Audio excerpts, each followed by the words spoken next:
Karl Marx 1844. Comments on James Mill. Elements d'Économie politique.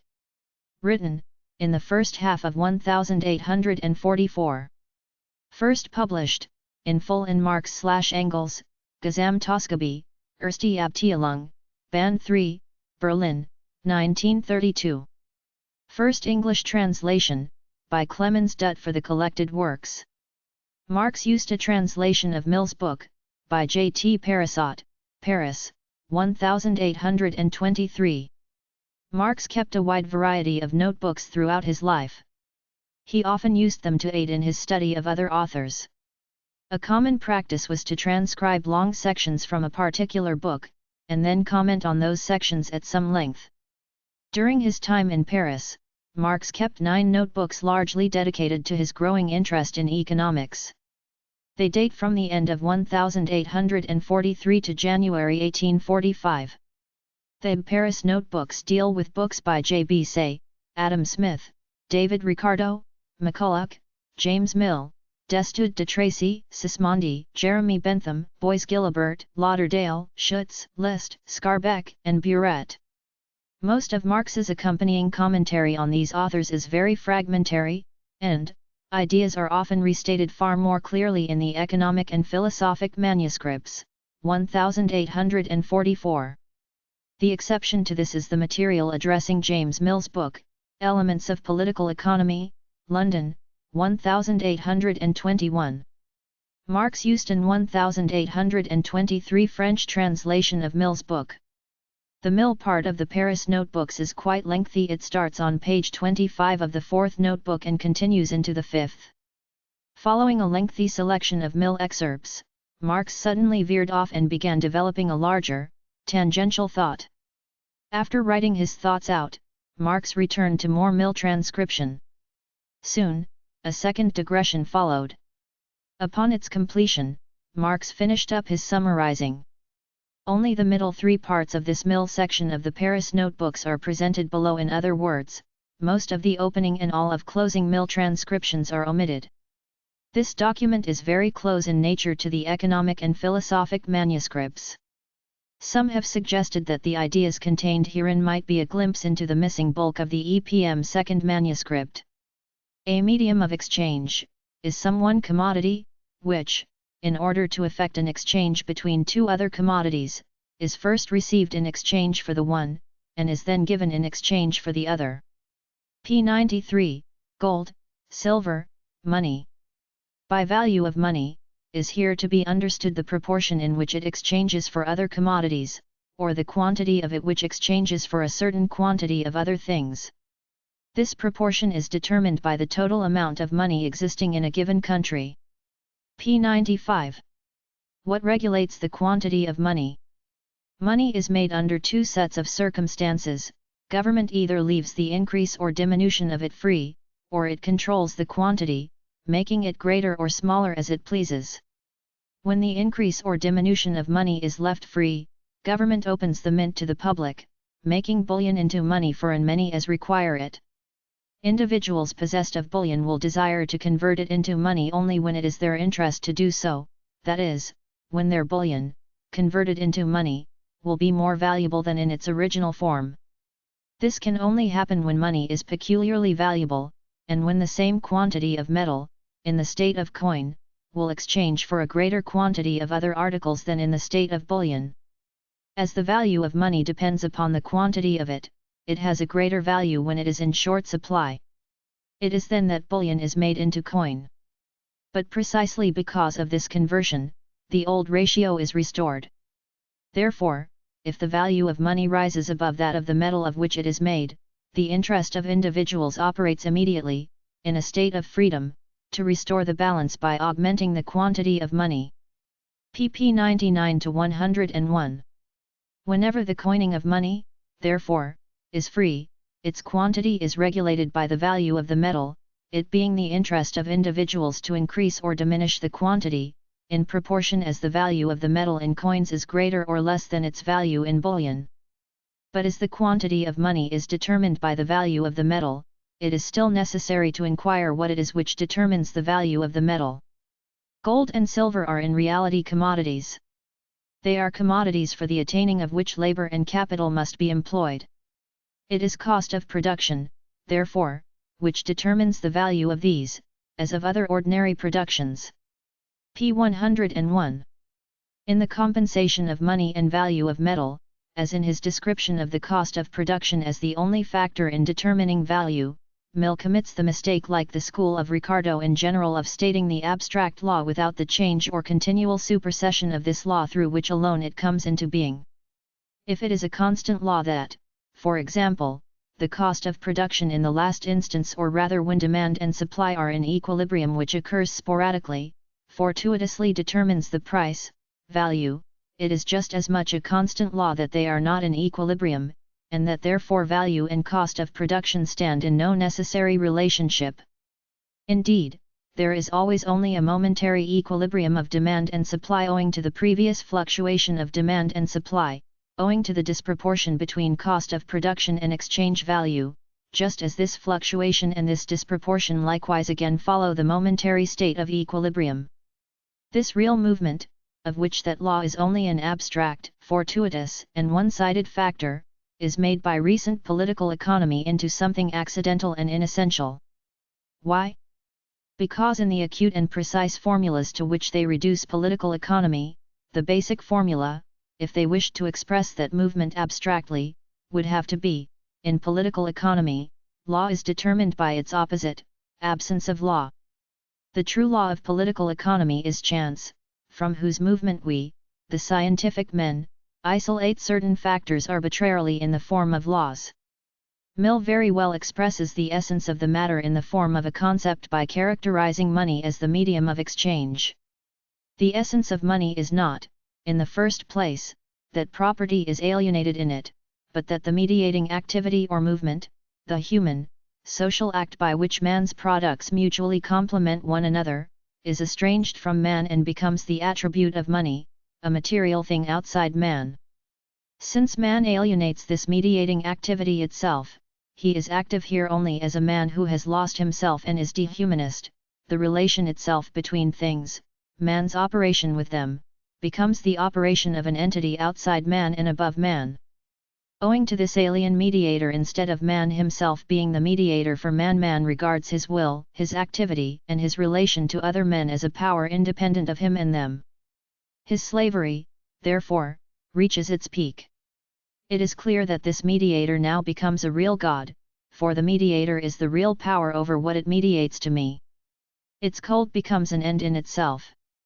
Objects separated from this mediator have lost their value. Hence the objects only have value insofar as they represent the mediator, whereas originally it seemed that the mediator had value only insofar as it represented them. This reversal of the original relationship is inevitable. This mediator is therefore the lost, estranged essence of private property which has become alienated, external to itself, just as it is the alienated species activity of man, the externalist mediation between man's production and man's production. All the qualities which arise in the course of this activity are, therefore, transferred to this mediator. Hence man becomes the poorer as man, i.e., separated from this mediator, the richer this mediator becomes. Christ represents originally, 1. Men before God, 2. God for men, 3. Men to man. Similarly, money represents originally, in accordance with the idea of money, 1. Private property for private property, 2. Society for private property, 3. Private property for society. But Christ is alienated God and alienated man. God has value only insofar as he represents Christ, and man has value only insofar as he represents Christ. It is the same with money. Why must private property develop into the money system? Because man as a social being must proceed to exchange, and because exchange, private property being presupposed, must evolve value. The mediating process between men engaged in exchange is not a social or human process, not human relationship, it is the abstract relationship of private property to private property, and the expression of this abstract relationship is value, whose actual existence as value constitutes money. Since men engaged in exchange do not relate to each other as men, things lose the significance of human, personal property.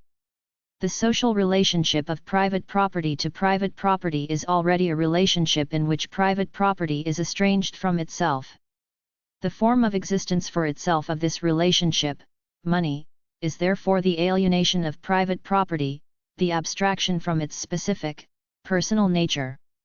Hence the opposition of modern political economy to the monetary system, the système monétaire 1, cannot achieve any decisive victory in spite of all its cleverness. For if the crude economic superstition of the people and governments clings to the sensuous, tangible, conspicuous money bag, and therefore believes both in the absolute value of the precious metals and possession of them as the sole reality of wealth, and if then the enlightened, worldly wise economist comes forward and proves to them that money is a commodity like any other, the value of which, like that of any other commodity, depends therefore on the relation of the cost of production to demand, competition, and supply, to the quantity or competition of the other commodities, this economist is given the correct reply that nevertheless the real value of things is their exchange value, and this in the last instance exists in money, as the latter does in the precious metals, and that consequently money represents the true value of things, and for that reason money is the most desirable thing. Indeed, in the last instance the economist's theory itself amounts to this wisdom, the only difference being that he possesses the capacity of abstraction, the capacity to recognize the existence of money under all forms of commodities, and therefore not to believe in the exclusive value of its official metallic mode of existence. The metallic existence of money is only the official palpable expression of the soul of money, which is present in all branches of production and in all activities of bourgeois society. The opposition of modern economists to the monetary system is merely that they have conceived the essence of money in its abstract universality and are therefore enlightened about the sensuous superstition which believes in the exclusive existence of this essence in precious metal.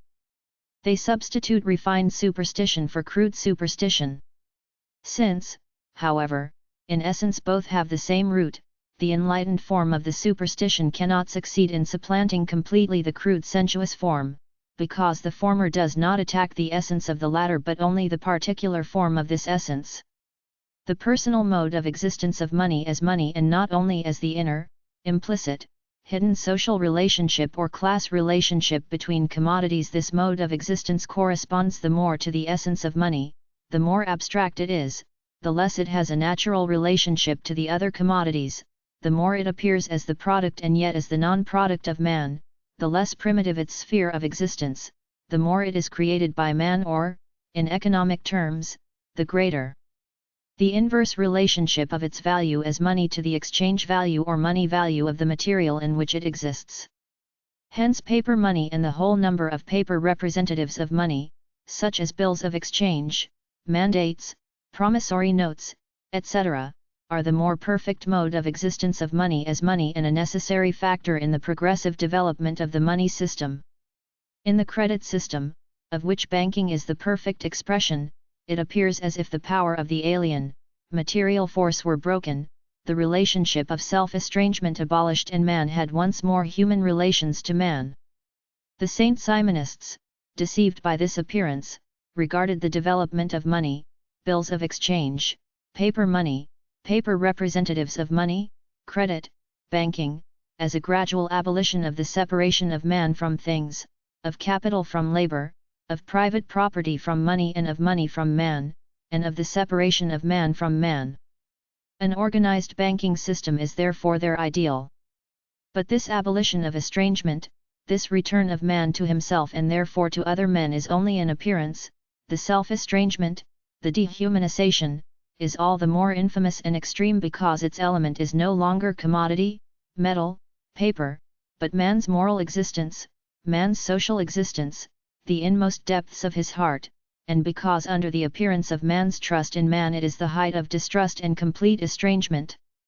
What constitutes the essence of credit? We leave entirely out of account here the content of credit, which is again money.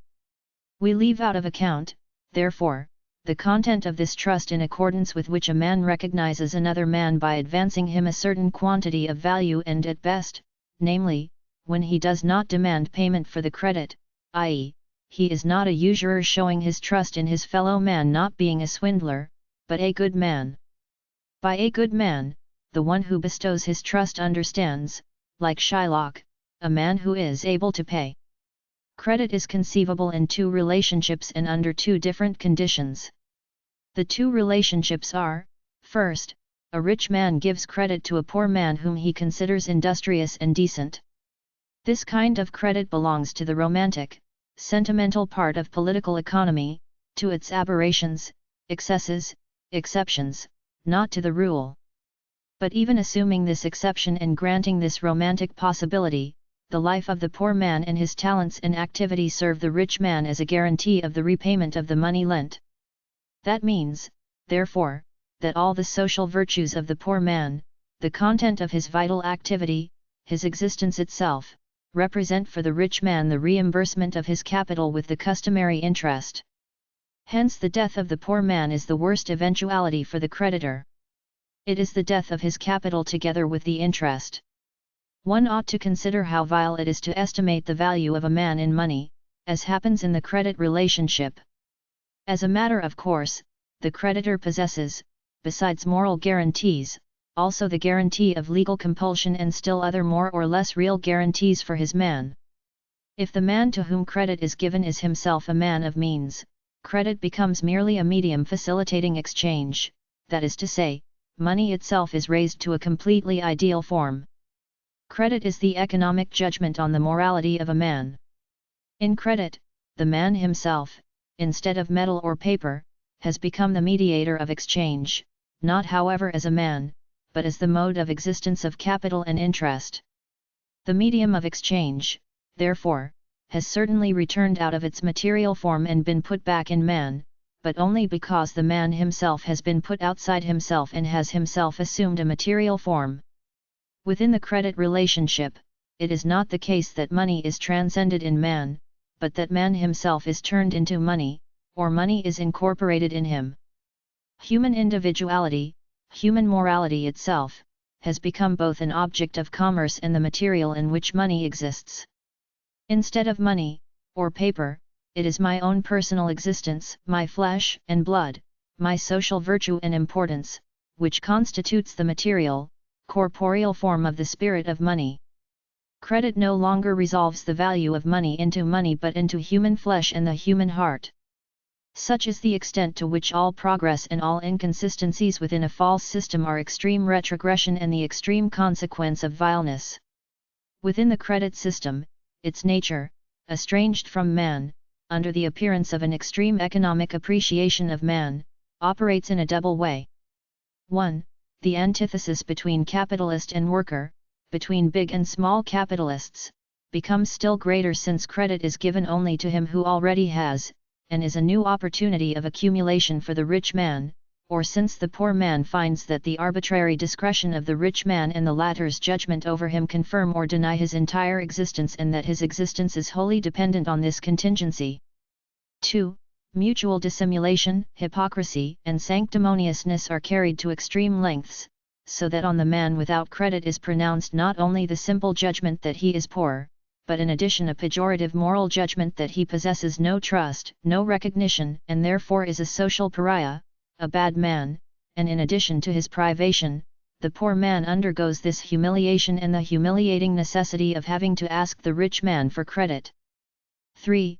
Since, owing to this completely nominal existence of money, counterfeiting cannot be undertaken by man in any other material than his own person, he has to make himself into counterfeit coin, obtain credit by stealth, by lying, etc., and this credit relationship both on the part of the man who trusts and of the man who needs trust becomes an object of commerce, an object of mutual deception and misuse. Here it is also glaringly evident that distrust is the basis of economic trust, distrustful calculation whether credit ought to be given or not, spying into the secrets of the private life, etc., of the one seeking credit, the disclosure of temporary straits in order to overthrow a rival by a sudden shattering of his credit, etc. The whole system of bankruptcy, spurious enterprises, etc. As regards government loans, the state occupies exactly the same place as the man does in the earlier example. In the game with government securities it is seen how the state has become the plaything of businessmen, etc. 4. The credit system finally has its completion in the banking system. The creation of bankers, the political domination of the bank, the concentration of wealth in these hands, this economic areopagus of the nation, is the worthy completion of the money system.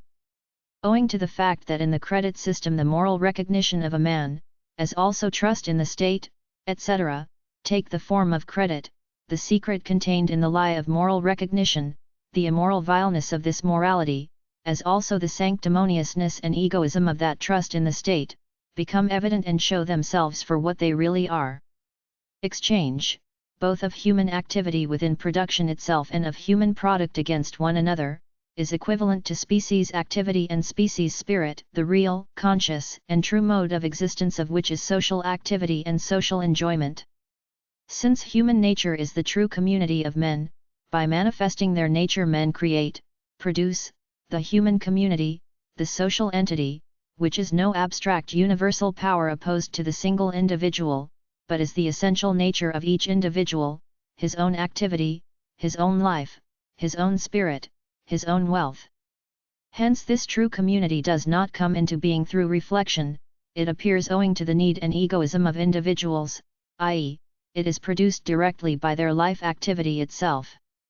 It does not depend on man whether this community exists or not, but as long as man does not recognize himself as man, and therefore has not organized the world in a human way, this community appears in the form of estrangement, because its subject, man, is a being estranged from himself. Men, not as an abstraction, but as real, living, particular individuals, are this entity. Hence, as they are, so is this entity itself. To say that man is estranged from himself, therefore, is the same thing as saying that the society of this estranged man is a caricature of his real community, of his true species life, that his activity therefore appears to him as a torment, his own creation as an alien power, his wealth as poverty, the essential bond linking him with other men as an unessential bond, and separation from his fellow men, on the other hand, as his true mode of existence, his life as a sacrifice of his life, the realization of his nature as making his life unreal, his production as the production of his nullity, his power over an object as the power of the object over him, and he himself, the Lord of his creation, as the servant of this creation. The community of men, or the manifestation of the nature of men, their mutual complementing the result of which is species life, truly human life. This community is conceived by political economy in the form of exchange and trade. Society, says Destude de Tracy, is a series of mutual exchanges. It is precisely this process of mutual integration. Society, says Adam Smith, is a commercial society. Each of its members is a merchant. It is seen that political economy defines the estranged form of social intercourse as the essential and original form corresponding to man's nature. Political economy, like the real process, starts out from the relation of man to man as that of property owner to property owner. If man is presupposed as property owner, i.e., therefore as an exclusive owner, who proves his personality and both distinguishes himself from, and enters into relations with, other men through this exclusive ownership, private property is his personal, distinctive, and therefore essential mode of existence, then the loss or surrender of private property is an alienation of man, as it is of private property itself. Here we shall only be concerned with the latter definition. If I give up my private property to someone else, it ceases to be mine, it becomes something independent of me, lying outside my sphere, a thing external to me. Hence I alienate my private property. With regard to me, therefore, I turn it into alienated private property. But I only turn it into an alienated thing in general, I abolish only my personal relation to it, I give it back to the elementary powers of nature if I alienate it only with regard to myself. It becomes alienated private property only if, while ceasing to be my private property, it on that account does not cease to be private property as such, that is to say, if it enters into the same relation to another man, apart from me, as that which it had to myself, in short, if it becomes the private property of another man. The case of violence excepted, what causes me to alienate my private property to another man? Political economy replies correctly: necessity, need. The other man is also a property owner, but he is the owner of another thing, which I lack and cannot and will not do without, which seems to me a necessity for the completion of my existence and the realization of my nature. The bond which connects the two property owners with each other is the specific kind of object that constitutes the substance of their private property. The desire for these two objects, i.e., the need for them, shows each of the property owners, and makes him conscious of it, that he has yet another essential relation to objects besides that of private ownership, that he is not the particular being that he considers himself to be, but a total being whose needs stand in the relationship of inner ownership to all products, including those of another's labor. For the need of a thing is the most evident, irrefutable proof that the thing belongs to my essence, that its being is for me, that its property is the property, the peculiarity, of my essence.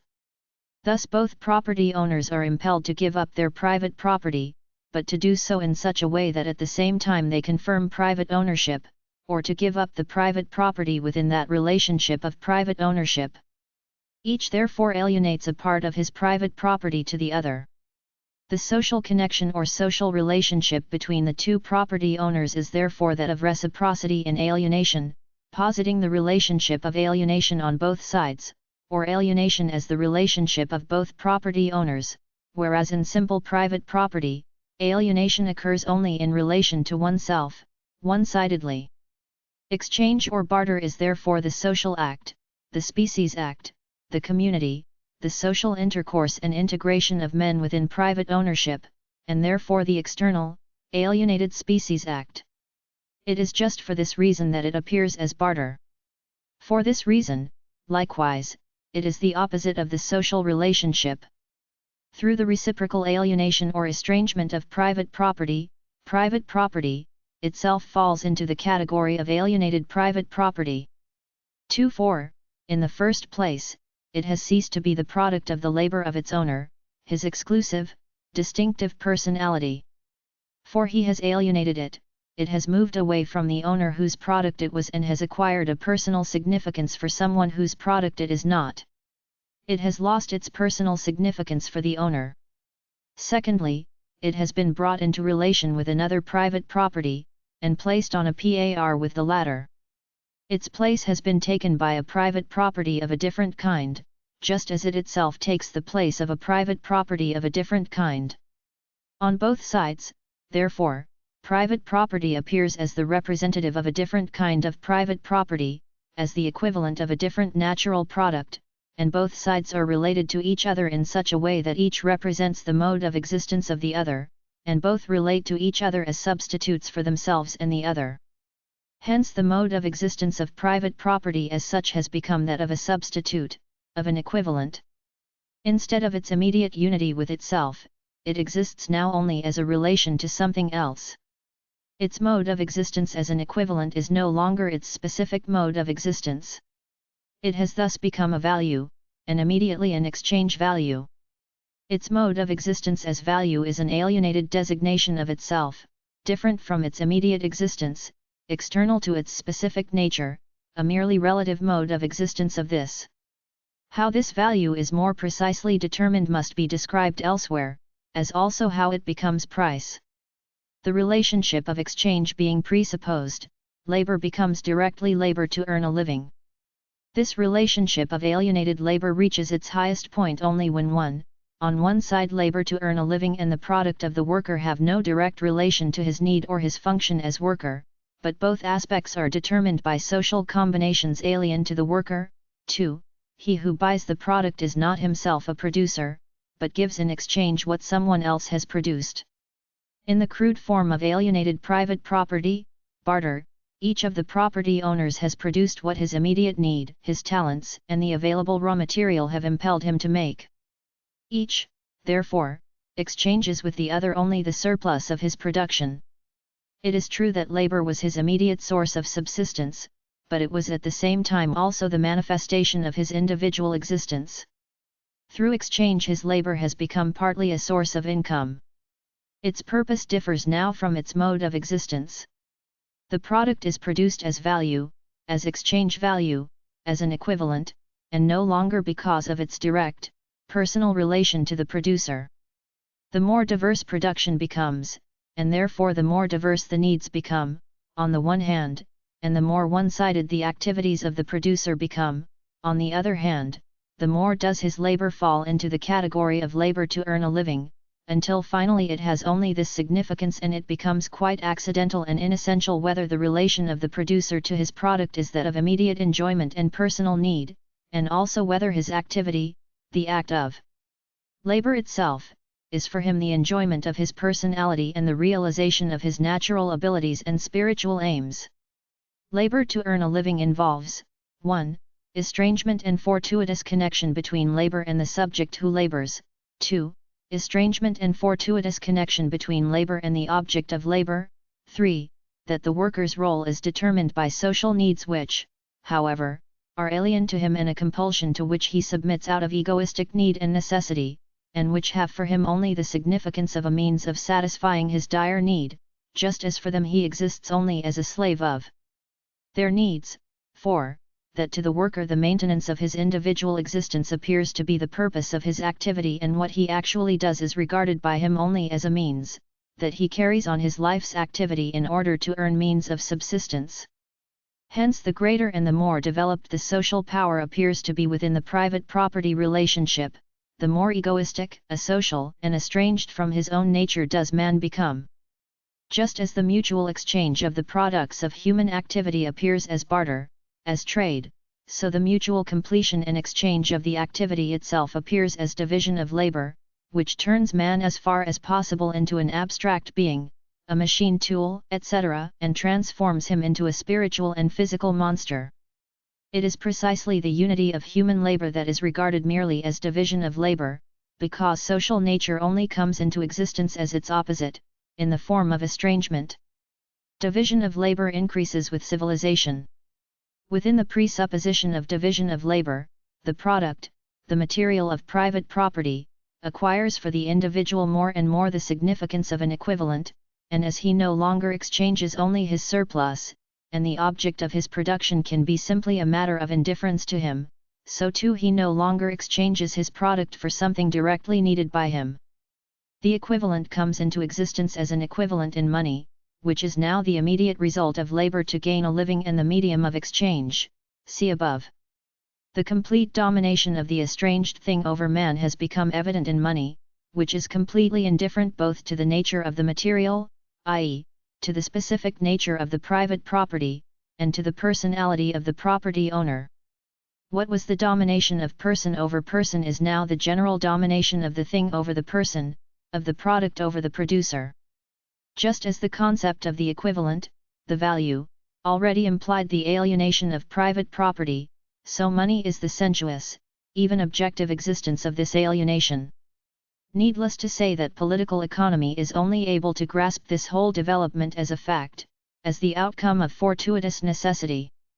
The separation of work from itself, separation of the worker from the capitalist, separation of labor and capital, the original form of which is made up of landed property and movable property. The original determining feature of private property is monopoly, hence when it creates a political constitution, it is that of monopoly. The perfect monopoly is competition. To the economist, production, consumption and, as the mediator of both, exchange or distribution, are separate activities. 3. The separation of production and consumption, of action and spirit, in different individuals and in the same individual, is the separation of labor from its object and from itself as something spiritual. Distribution is the power of private property manifesting itself. The separation of labor, capital, and landed property from one another, like that of labor from labor, of capital from capital, and landed property from landed property, and finally the separation of labor from wages, of capital from profit, and profit from interest, and, last of all, of landed property from land rent, demonstrate self-estrangement both in the form of self-estrangement and in that of mutual estrangement. We have next to examine the effects which take place by the attempts of government to control the increase or diminution of money. When it endeavors to keep the quantity of money less than it would be, if things were left in freedom, it raises the value of the metal in the coin, and renders it the interest of everybody, who can to convert his bullion into money. People have recourse to private coining. This the government must prevent by punishment. On the other hand, were it the object of government to keep the quantity of money greater than it would be, if left in freedom, it would reduce the value of the metal in money, below its value in bullion, and make it the interest of everybody to melt the coins. This, also, the government would have only one expedient for preventing, namely, punishment. But the prospect of punishment will prevail over the prospect of profit, only if the profit is small. pp 101, 102, pages 137, 138. Section 9. If there were two individuals, one of whom owed to the other £100, and the other owed to him £100, instead of paying each other this sum, all they had to do was to exchange their mutual obligations. The case is the same between two nations. Hence bills of exchange. The use of them was recommended by a still stronger necessity, because the coarse polity of those times prohibited the exportation of the precious metals, and punished with the greatest severity any infringement. pp 104-05, 106, p 142 ETSEQ. Section X. Saving of unproductive consumption by paper money. p 108 ET-Sec. p 146 ETSEQ. Section 11. The inconveniencies of paper money are: first, the failure of the parties, by whom the notes are issued, to fulfill their engagements. Second, forgery. Third, the alteration of the value of the currency. p 110, p 149. Section 12. The precious metals are that commodity which is the most generally bought and sold. Those commodities alone can be exported, which are cheaper in the country from which they go, than in the country to which they are sent, and that those commodities alone can be imported, which are dearer in the country to which they come, than in the country from which they are sent. Accordingly, it depends on the value of the precious metals in a country whether they are imported or exported. pp 128, 129, p 175 ETSEQ. Section 13. When we speak of the value of the precious metal, we mean the quantity of other things for which it will exchange. This relation is different in different countries and even in different parts of the country. We say that living is more cheap, in other words, commodities may be purchased with a smaller quantity of money. p 131, p 177. Section 16. The relation between nations is like that between merchants. The merchants will always buy in the cheapest market, and sell in the dearest. p 159, p 215. For consumption, production, distribution, exchange, are means. No man produces for the sale of producing. Distribution and exchange are only the intermediate operations for bringing the things which have been produced into the hands of those who are to consume them. p 177, p 237. Section I. Of consumption, there are two species. 1. Productive. It includes everything expended for the sake of something to be produced and comprise the necessaries of the laborer. The second class then, machinery, including tools, the buildings necessary for the productive operations, and even the cattle. The third is, the material of which the commodity to be produced must be formed, or from which it must be derived. pp 178, 179, pages 238, 239. Of these three classes of things it is only the second, the consumption of which is not completed in the course of the productive operations. p 179, LOCCIT. 2. Unproductive consumption. The wages given to a footman and all consumption, which does not take place to the end that something, which may be an equivalent for it, may be produced by means of it, is unproductive consumption. pp 179, 180, p. 240. Productive consumption is itself a means, it is a mean to production. Unproductive consumption is not a means. It is the end. This or the enjoyment which is involved in it, is the good which constituted the motive to all the operations by which it was preceded. p. 180, p. 241. By productive consumption, nothing is lost. Whatever is unproductively consumed, is lost. p. 180, LOCCIT. That which is productively consumed is always capital. This is a property of productive consumption which deserves to be particularly remarked. Whatever is consumed productively is capital and become capital. p. 181, p. 241-242. The whole of what the productive powers of the country have brought into existence in the course of a year, is called the gross annual produce. Of this the greater part is required to replace the capital which has been consumed. What remains of the gross produce, after replacing the capital which has been consumed, is called the net produce, and is always distributed either as profits of stock, or as rent. pp 181, 182, pages 242-243. This net produce is the fund from which all addition to the national capital is commonly made. LOCCIT. The two species of consumption are matched by the two species of labor, productive and unproductive. p. 182, p. 244. Section 2. The whole of what is annually produced, is annually consumed, or, what is produced in one year, is consumed in the next. Either productively or unproductively. p. 184, p. 246. Section 3. Consumption is coextensive with production. A man produces, only because he wishes to have. If the commodity which he produces is the commodity which he wishes to have, he stops when he has produced as much as he wishes to have. When a man produces a greater quantity than he desires for himself, it can only be on one account, namely, that he desires some other commodity, which he can obtain in exchange for the surplus of what he himself has produced.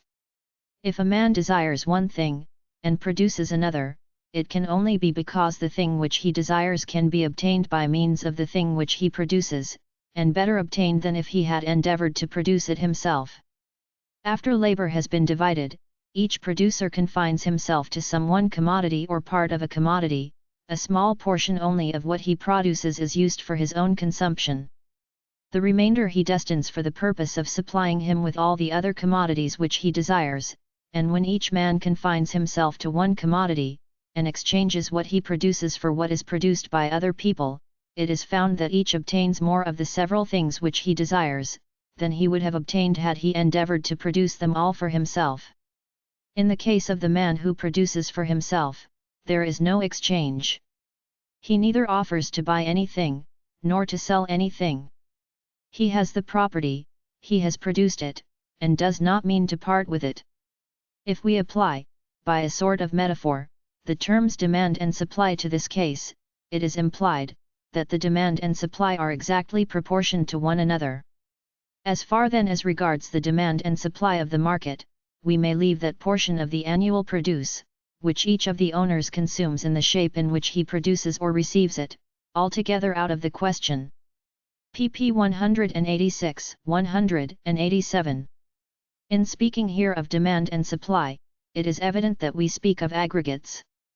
When we say of any particular nation, at any particular time, that its supply is equal to its demand, we do not mean in any one commodity, or any two commodities.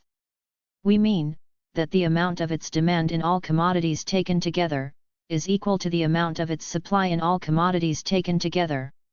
It may very well happen, notwithstanding this equality in the general sum of demands and supplies, that some one commodity or commodities may have been produced in a quantity either above or below the demand for those particular commodities.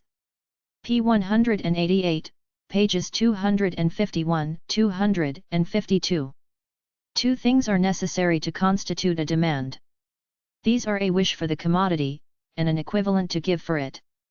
A demand means, the will to purchase, and the means of purchasing. If either is wanting, the purchase does not take place. An equivalent is the necessary foundation of all demand. It is in vain that a man wishes for commodities, if he has nothing to give for them. The equivalent which a man brings is the instrument of demand. The extent of his demand is measured by the extent of his equivalent. The demand and the equivalent are convertible terms, and the one may be substituted for the other. We have already seen, that every man, who produces, has a wish for other commodities, than those which he has produced, to the extent of all that he has produced beyond what he wishes to keep for his own consumption. And it is evident, that whatever a man has produced and does not wish to keep for his own consumption, is a stock which he may give in exchange for other commodities. His will, therefore, to purchase, and his means of purchasing, in other words, his demand, is exactly equal to the amount of what he has produced and does not mean to consume. pp. 188-89, pages 252-253. With his customary cynical acumen and clarity, Mill here analyzes exchange on the basis of private property. Man produces only in order to have. This is the basic presupposition of private property. The aim of production is having. And not only does production have this kind of useful aim, it has also a selfish aim. Man produces only in order to possess for himself. The object he produces is the objectification of his immediate, selfish need. For man himself in a savage, barbaric condition, therefore, the amount of his production is determined by the extent of his immediate need, the content of which is directly the object produced. Under these conditions, therefore, man produces no more than he immediately requires. The limit of his need forms the limit of his production. Thus demand and supply exactly coincide. The extent of his production is measured by his need. In this case no exchange takes place, or exchange is reduced to the exchange of his labor for the product of his labor, and this exchange is the latent form, the germ, of real exchange. As soon as exchange takes place, a surplus is produced beyond the immediate limit of possession. But this surplus production does not mean rising above selfish need. On the contrary, it is only an indirect way of satisfying a need which finds its objectification not in this production but in the production of someone else. Production has become a means of gaining a living, labor to gain a living.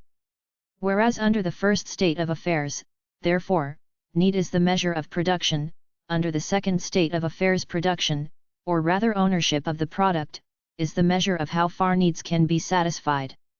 I have produced for myself and not for you, just as you have produced for yourself and not for me.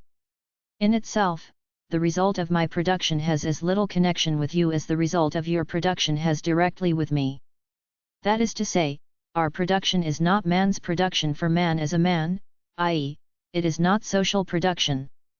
Neither of us, therefore, as a man stands in a relation of enjoyment to the other's product. As men, we do not exist as far as our respective products are concerned. Hence our exchange, too, cannot be the mediating process by which it is confirmed that my product is for you, because it is an objectification of your own nature, your need. For it is not man's nature that forms the link between the products we make for one another. Exchange can only set in motion, only confirm, the character of the relation which each of us has in regard to his own product, and therefore to the product of the other. Each of us sees in his product only the objectification of his own selfish need, and therefore in the product of the other the objectification of a different selfish need, independent of him and alien to him. As a man you have, of course, a human relation to my product, you have need of my product. Hence it exists for you as an object of your desire and your will. But your need, your desire, your will, are powerless as regards my product. That means, therefore, that your human nature, which accordingly is bound to stand in intimate relation to my human production, is not your power over this production, your possession of it, for it is not the specific character, not the power, of man's nature that is recognized in my production. They your need, your desire, etc. constitute rather the tie which makes you dependent on me, because they put you in a position of dependence on my product. Far from being the means which would give you power over my production, they are instead the means for giving me power over you. When I produce more of an object than I myself can directly use, my surplus production is cunningly calculated for your need. It is only in appearance that I produce a surplus of this object. In reality I produce a different object, the object of your production, which I intend to exchange against this surplus, an exchange which in my mind I have already completed. The social relation in which I stand to you, my labor for your need, is therefore also a mere semblance, and our complementing each other is likewise a mere semblance, the basis of which is mutual plundering. The intention of plundering, of deception, is necessarily present in the background, for since our exchange is a selfish one, on your side as on mine, and since the selfishness of each seeks to get the better of that of the other, we necessarily seek to deceive each other. It is true though, that the power which I attribute to my object over yours requires your recognition in order to become a real power. Our mutual recognition of the respective powers of our objects, however, is a struggle, and in a struggle the victor is the one who has more energy, force, insight, or adroitness. If I have sufficient physical force, I plunder you directly. If physical force cannot be used, we try to impose on each other by bluff, and the more adroit overreaches the other. For the totality of the relationship, it is a matter of chance who overreaches whom. The ideal, intended overreaching takes place on both sides, i.e., each in his own judgment has overreached the other. On both sides, therefore, exchange is necessarily mediated by the object which each side produces and possesses. The ideal relationship to the respective objects of our production is, of course, our mutual need. But the real, true relationship, which actually occurs and takes effect, is only the mutually exclusive possession of our respective products. What gives your need of my article its value, worth, and effect for me is solely your object, the equivalent of my object. Our respective products, therefore, are the means, the mediator, the instrument, the acknowledged power of our mutual needs. Your demand and the equivalent of your possession, therefore, are for me terms that are equal in significance and validity, and your demand only acquires a meaning, owing to having an effect, when it has meaning and effect in relation to me as a mere human being. Without this instrument your demand is an unsatisfied aspiration on your part and an idea that does not exist for me. As a human being, therefore, you stand in no relationship to my object, because I myself have no human relationship to it. But the means is the true power over an object, and therefore we mutually regard our products as the power of each of us over the other and over himself. That is to say, our own product has risen up against us, it seemed to be our property, but in fact we are its property. We ourselves are excluded from true property because our property excludes other men. The only intelligible language in which we converse with one another consists of our objects in their relation to each other. We would not understand a human language and it would remain without effect. By one side it would be recognized and felt as being a request, an entreaty, and therefore a humiliation, and consequently uttered with a feeling of shame, of degradation. By the other side it would be regarded as impudence or lunacy and rejected as such. We are to such an extent estranged from man's essential nature that the direct language of this essential nature seems to us a violation of human dignity, whereas the estranged language of material values seems to be the well-justified assertion of human dignity that is self-confident and conscious of itself. Although in your eyes your product is an instrument, a means, for taking possession of my product and thus for satisfying your need, yet in my eyes it is the purpose of our exchange. For me, you are rather the means and instrument for producing this object that is my aim, just as conversely you stand in the same relationship to my object. But each of us actually behaves in the way he is regarded by the other. You have actually made yourself the means, the instrument, the producer of your own object in order to gain possession of mine. 2. Your own object is for you only the sensuously perceptible covering, the hidden shape, of my object, for its production signifies and seeks to express the acquisition of my object. In fact, therefore, you have become for yourself a means, an instrument of your object, of which your desire is the servant, and you have performed menial services in order that the object shall never again do a favor to your desire. If then our mutual thraldom to the object at the beginning of the process is now seen to be in reality the relationship between master and slave, that is merely the crude and frank expression of our essential relationship. Our mutual value is for us the value of our mutual objects. Hence for us man himself is mutually of no value. Let us suppose that we had carried out production as human beings. Each of us would have in two ways affirmed himself and the other person. 1. In my production I would have objectified my individuality, its specific character, and therefore enjoyed not only an individual manifestation of my life during the activity, but also when looking at the object I would have the individual pleasure of knowing my personality to be objective, visible to the senses and hence a power beyond all doubt. 2. In your enjoyment or use of my product I would have the direct enjoyment both of being conscious of having satisfied a human need by my work, that is, of having objectified man's essential nature, and of having thus created an object corresponding to the need of another man's essential nature. 3. I would have been for you the mediator between you and the species, and therefore would become recognized and felt by you yourself as a completion of your own essential nature and as a necessary part of yourself. And consequently would know myself to be confirmed both in your thought and your love. 4.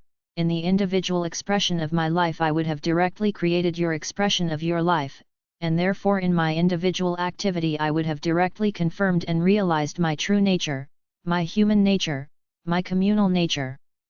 Our products would be so many mirrors in which we saw reflected our essential nature. This relationship would moreover be reciprocal.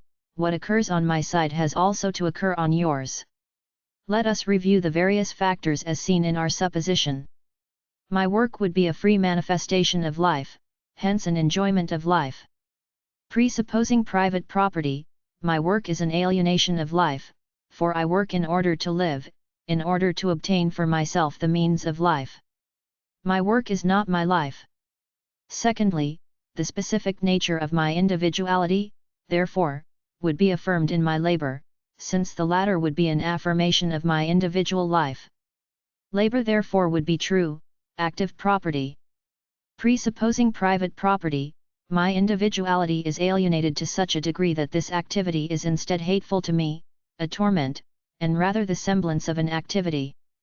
Hence, too, it is only a forced activity and one imposed on me only through an external fortuitous need, not through an inner, essential one. My labor can appear in my object only as what it is. It cannot appear as something which by its nature it is not. Hence it appears only as the expression of my loss of self and of my powerlessness that is objective, sensuously perceptible, obvious and therefore put beyond all doubt. 4. Notes. 1. Translated as monetary system, this was a specific belief among early mercantilists. They contended that wealth consisted in money itself, in building bullion reserves. It's because of this that the export of gold or silver was not allowed, forcing active trade balances between nations. 2. This passage reads, in the original German, Durch die Wechselseitige oder Entfremdung des Privatagentums ist das Privateigentum selbst in die Bestimmung des entzauberten Privatagentums geraten. It demonstrates that, when using the terms Entzauberung and Entfremdung to denote alienation, Marx imparted to them an identical, or nearly identical, meaning. In all translations from early Marx, the collected works translates Entzauberung as alienation and Entfremdung as estrangement. They made this decision based on the fact that Marx would later, theories of surplus value, directly employ the word alienation as the English equivalent of Entzauberung. 3. This refers primarily to James Mill, who divided his system of political economy into 4 independent sections: production, distribution, exchange, and consumption. 4. The rest of the conspectus contains further excerpts from Mill's book. After the excerpts dealing with the question of land rent, capital profit, and wages as sources of taxation and state revenues, Marx wrote. Needless to say, Mill, like Ricardo, denies that he wishes to impress on any government the idea that land rent should be made the sole source of taxes, since this would be a partisan measure placing an unfair burden on a particular class of individuals. And this is a momentous, insidious but the tax on land rent is the only tax that is not harmful from the standpoint of political economy, hence the only just tax from the point of view of political economy. Indeed, the one doubt raised by political economy is rather an attraction than a cause for apprehension, namely, that even in a country with an ordinary number of population and or ordinary size the amount yielded by land rent would exceed the needs of the government. 1844 Index Deutscher Französischer Jahrbucher Index MARX / Engels Archive